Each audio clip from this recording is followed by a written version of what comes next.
a former U.S. ambassador to Azerbaijan and a former U.S. mediator of the Nagorno-Karabakh conflict. Thank you so much for being with us here on the NewsHour, Ambassador. So just give us a sense of why we're seeing the peacekeepers pull out now instead of in 2025. Yeah, great question. Thank you for having me, by the way. It's a huge surprise. And back in November 2020, when the Second Karabakh War ended, many observers in Washington assumed that the presence of Russian peacekeepers was simply going to be a ploy by Russia to keep its ability to control the situation. And that's over now. And why? I think the main reason why is because Armenian Prime Minister Pashinyan in recent months has said Armenia doesn't want anything to do with Russia's military alliance, the Collective Security Treaty Organization. And the foreign minister of Armenia recently said Armenia wants to join the European Union. So I think now President Putin is saying, oh, really? You think you don't need Russia? Okay, we're going to leave. The peacekeepers were there because so many Armenians thought they were necessary because they fear that Azerbaijan, I think misplaced fear, but Azerbaijan might launch another military offensive. So Putin is trying, I think, to frighten the Armenian voters and make life difficult for Pashinyan. On top of that, of course, Russia has great military requirements due to its war on Ukraine. So how is it going to impact the situation on the ground? Because I do know, they've started the Great Return, they're rebuilding those previously occupied areas. How is this going to affect that process? I think it's going to facilitate it.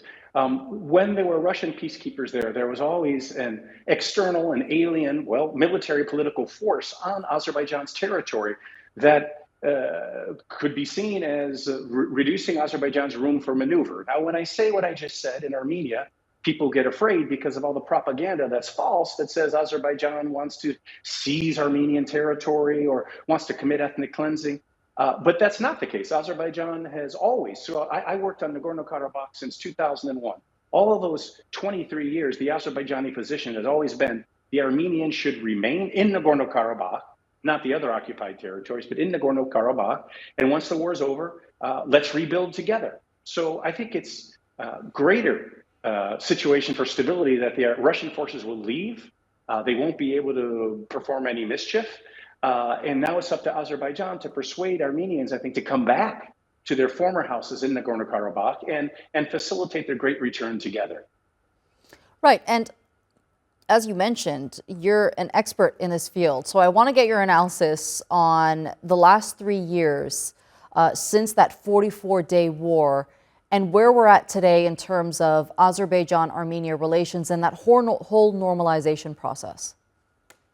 It's going quite well. I think the leaders of Azerbaijan and Armenia, President Aliyev and Prime Minister Pashinyan, are fully committed to reaching a peace treaty.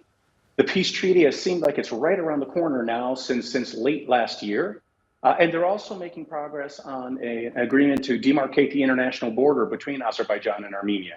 The problem is that Prime Minister Pashinyan's political opponents in Armenia, or at least its most nationalist ones, they don't want peace. They want continued conflict for either their own personal gain or because they believe one day in resurrecting the medieval state of Greater Armenia, which would be carved out of the territories of Turkey and Azerbaijan and even Iran.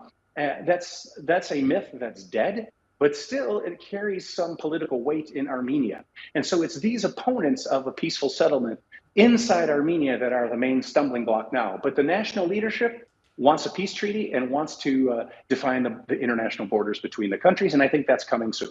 Okay, Ambassador Matthew Bryza, thank you so much for being with us here on the NewsHour and sharing that analysis with us. I appreciate it. Thank you so much.